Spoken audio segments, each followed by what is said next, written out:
want to talk about this Rooney Rule trolling that the New England Patriots are doing, man. So the Patriots, as we all know, Mikey said this, I said this. I expect Mike Vrabel to be the head coach by the end of the weekend. In fact, it wouldn't shock me if we get that announcement for kickoff tomorrow. That's just how much it sounds like, unless they're wowed by Ben Johnson, which I don't think is going to happen. But as soon as they knew that was going to happen, it was, hey, who's that black that Tommy played with in Tampa? Let's call Byron Leftwich. We ain't heard his name in a coaching cycle for at least 2 years. There's Pepper Johnson. He used to play for us. Let's interview him. And the thing about the Rooney Rule that is tough to me is this. Yes, I'm glad it's in place. It needs to be in place. But it also feels like it's being made a mockery of it at the same time.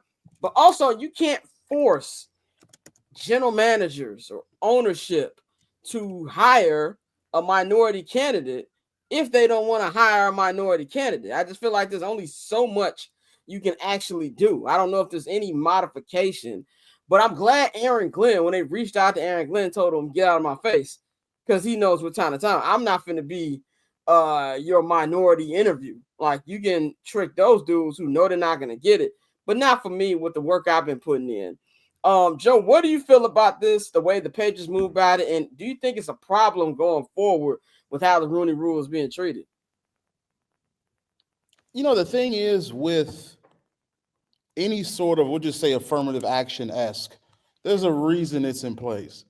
And it's in place because you would not give black coaches, minority coaches, the benefit of the doubt without it. So we have to force you to do a righteous act. That's just the truth about it.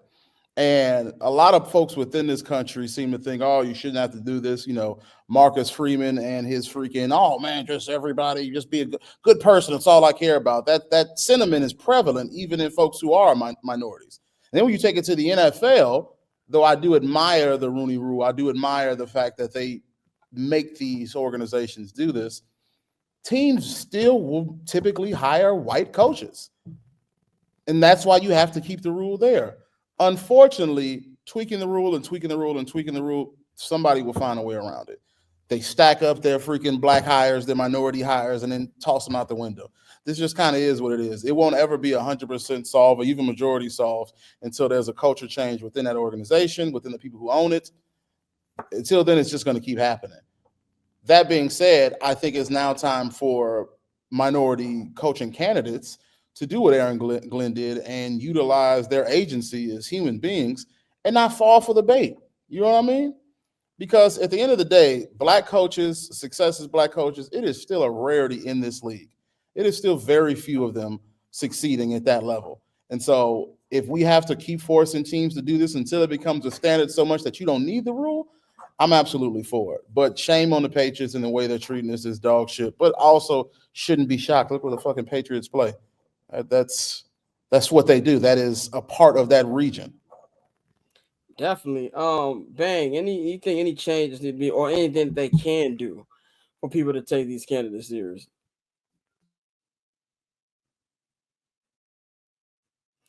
Oh man, that's the you mute, brother. Oh my God, I hit the button. Damn. Whoa, that's a fine. Whoa, that's a fine. No. Nah, I don't think it is. I hate the Rooney Rule. Like, I hate it. I hate it because of what we just saw with the New England Patriots.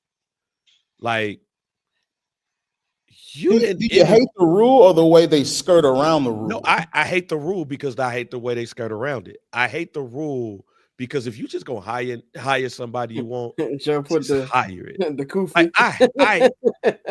I hate that rule because of it. I'm not saying that the rule, not saying that I think the rule should come with a draft pick. Like how you have it with, like, if somebody gets hired, I like it in that way. And it forces you to think about it. But to force somebody to interview two people, I don't like that rule. And I don't like that rule because Pep Hamilton and Byron Leftwich, who, respect to all of those dudes, both of those dudes, I met Pep Hamilton. Pep Hamilton loved Chicago. He wanted to, when I talked to him, when I was in DC, when he was coaching the then USFL team, or not the USFL team, the whatever the shit that the Rock own now. Goddamn. Was it UFL? No, what Vince McMahon used to have. Yeah, but it's not the XFL anymore, though. I think Yeah, but it was the XFL. XFL when I was out there. He was coaching the Defenders. He said he wanted to come back to Chicago. Like, he loved it here because he used to be here before. He loved it here. That being said, you interviewed them for a fucking head coach position? You did that just to satisfy the rule. And that's why I don't like the Rooney Rule, because there's no way of guaranteeing that that's not the case. But I do love getting a compensatory pick or two if you do hire those people. So then it makes you, it kind of forces you to strategically look at some of those people and say, hey, if I like this person and I could get some picks with them, that's cool. That's why I don't like it. I think that's the way that the rules should go. With that being said, I don't think it's going to change, because if I'm an owner, if I'm a white owner, like, yo, you give me 2 niggas and then let's get this shit over with. Like, we got somebody on our coaching staff that we could interview. Oh, go ahead, go bring Mike up here. Oh, Larry down there too? Let's go ahead and interview, because we know we want Mike Vrabel. The only thing that would mess up this whole situation and make this shit hilarious is if Mike Vrabel say, nah, I'm good. I want to go to the Bears. Like, that's the only thing that will really go, and we got to really rethink this Rooney Rule shit, because the Patriots embarrassed themselves. They really embarrassed themselves. But even still, look at it. It wasn't really no outcry. People upset at the fact that them two got interviews for a position that they had no chance at getting in the first place. Like, it's us having this conversation. It was a couple of small conversations about this shit, but everybody was like, well, they're doing it because they want Mike Vrabel. They're doing it for a reason. Let's just go ahead and get this out the way. J.J. Watt was on Pat McAfee yesterday, and they asked him about it. And he was like, no, I understand the spirit of the rule, but if somebody want to hire who they want, let them hire who they want. It's very rarely we get a Mike Tomlin situation. Yeah. Like, that's what they hang their hat on. Like, yo, you give somebody a chance, you never know. How many people, and somebody tell me I might not been looking at some shit. I might have missed the article. But outside of the Mike Tomlin situation, tell me the motherfucker who got a coaching job in the upset. Because that's what the Mike Tomlin shit did. Especially not a minority. Right. For those who don't remember, Russ Grimm was the offensive line coach for the Pittsburgh Steelers. When Bill Cowher retired, the consensus was Russ Grimm was the heir apparent. Everybody thought it was going to be Russ. Russ didn't get the job. Mike Tomlin got the job. Russ Grimm also was thought to be the favorite to get the Bears job one year. He was also favored to get the Arizona Falcons job one year. He did. I think, matter of fact, I think Russ Grimm was up for the job when Lovie Smith got the job. So tell me a black man who got a head coaching job in the upset. That's what the Rooney Rule is essentially. Gerard Mayo? No, because Gerard Mayo was promised the job the year before they put him in contract. Right. Okay, that's true. But my thing is, Mike Vrabel was available last year.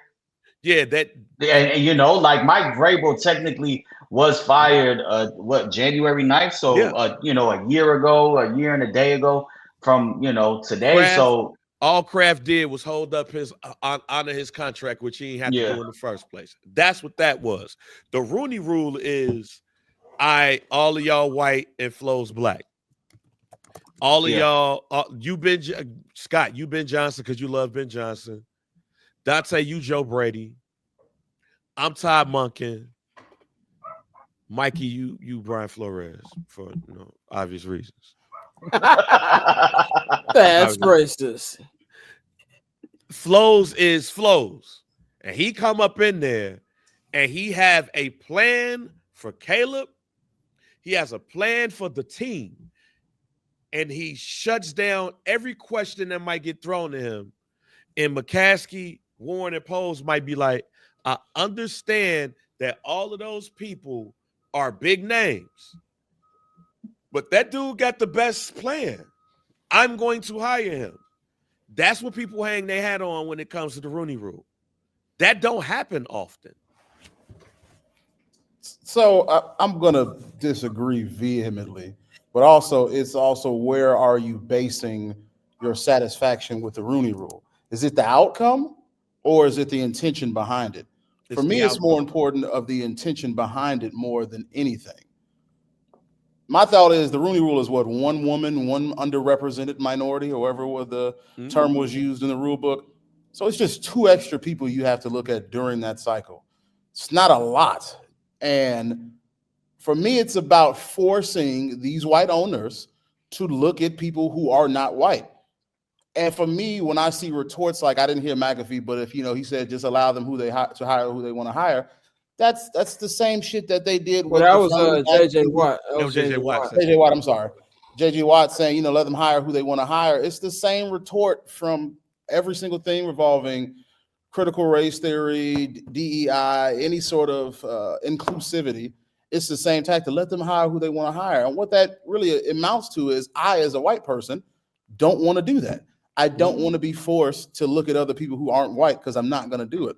And that is enough of a reason for me to continue or to want the Rooney Rule. So you're forced. Are you going to, now in terms of outcome, if you expect it to then make an uptick in black coaches, well, then you're probably not going to get what you want out of that. But I want them to be forced to look at black people. That's really just it. Because unfortunately, look at integration within sports. A lot of that shit is fairly recent. I was talking about it on Twitter how, I was watching Shane Gillis, hilarious comedian. He was like, man, Bama didn't freaking integrate till like 71. And Bear Bryant got his ass whooped by a bunch of black folks. I'm saying niggas. He said black folks. He's like, oh, we got to change it up. And it's hilarious because even if I don't know the story, I guarantee a portion of that literally happened. Oh my goodness, we need to look at black folks more. But the only time they look at black folks is the athletic ability of us. And so I'm fine with the Rooney Rule just because of the intent behind it. You have to put these people's feet to the fire. Because if you don't, you're going to see just a drop off in terms of black folks who are interviewed and who are considered. Because even with affirmative action itself, I'm looking to see what are the trends going to be in higher education when affirmative action that was used so much for not even just really black folks, it was a lot of other minorities. It's just going to start trending down and going back to purely legacy students. And so the Rooney Rule has to stay because if you don't put up these sort of forcive rules, then they're going to find ways to avoid it. And I'm sure eventually that cultures will change. Maybe the younger generation, the descendants of Robert Kraft or whoever owns any of these teams will be more open. But I'd rather not wait. I'd rather force them to do it because change happens when we actually move, not just sit on our feet. But opinion is not a logical fact. I'm not mad at what you said right there. Like I said, I would agree with you if it wasn't used in the way that it's used. I just think the Rooney Rule should have more of an incentive behind it than just an interview. An incentive? Yeah, I'm down with the incentive. Yeah, I like the whole thing about the compensatory pick. Like if Ian Cunningham matter of fact, I think that the team that probably did it the best in recent memory is the San Francisco 49ers. And it wasn't just around black people. Like Rand Carthen got a GM job. They got 2 compensatory picks. Robert Salah was hired as the head coach of the New York Jets. They got compensatory picks. Like there is something to that incentive than just go find 2 black people and interview them. And I think that the Patriots is an example of that. But if there is some type of incentive behind it, it makes it, and now it gives you a reason to go out. And like I said, if you interview all of those people, and you see that you interview all of those people and that person is in line with everybody else, I really truly believe that person has more of a reason to get hired than the other people because of the incentive. That's all. So cool. Triple double hat trick, I know the code too. Nation trade, go for trade, yeah, we cold too. Getting paper on these player haters, old news. Money on the other line, so I'm not gon' hold you. Money on the other line, so I'm not gon' hold you. Money on the other line, so I'm not gon' hold you. Money on the other line.